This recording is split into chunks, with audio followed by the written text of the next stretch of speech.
This cemetery on Spain's tiny island of El Hierro is home to many nameless plots.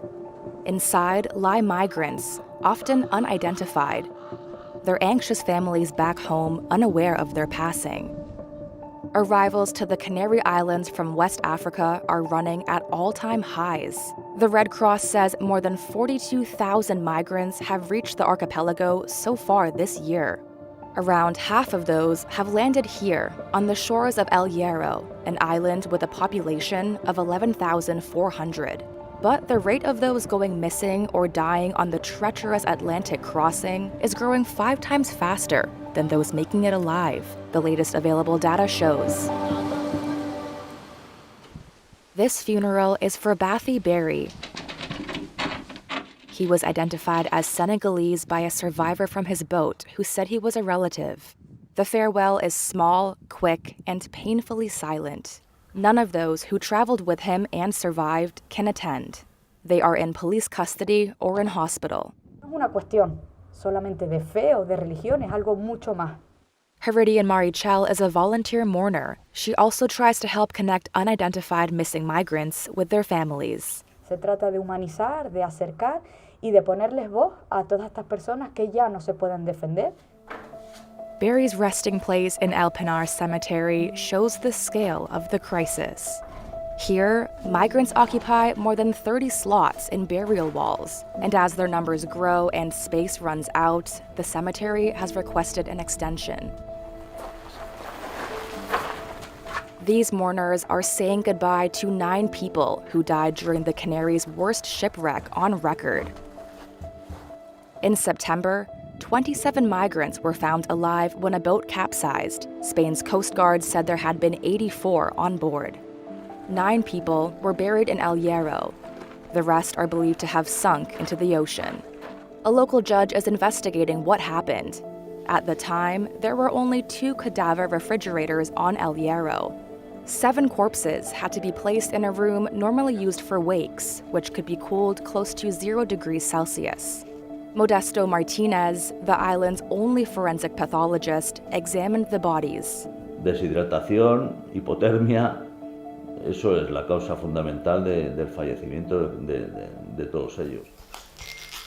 Hoping to retire, Martinez moved to El Hierro from nearby Tenerife in 2022, when only 1 migrant had arrived dead on the southernmost Canary Island.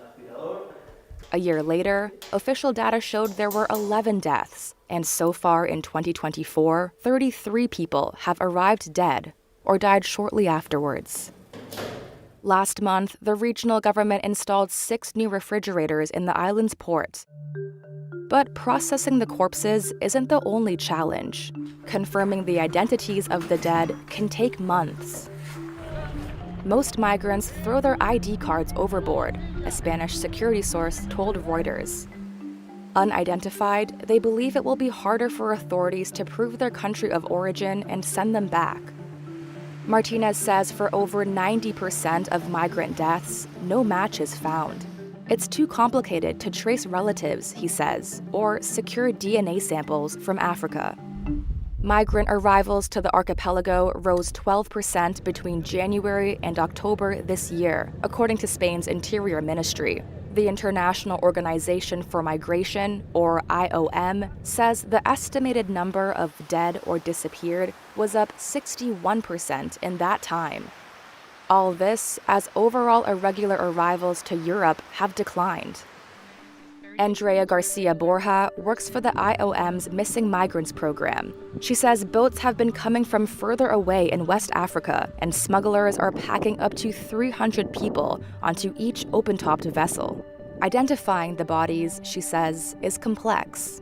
Because it involves crossing often more than one international border or disappearing in international waters, for example, and it makes it extremely difficult for the families of the missing who are usually not in the country. An Interior Ministry spokesperson told Reuters Spain has no official database on dead migrants. It only counts those arriving alive. In 2021, the IOM said the specific procedures needed to search for and identify missing or dead migrants didn't exist in Spain. It called for a centralized mechanism to be created.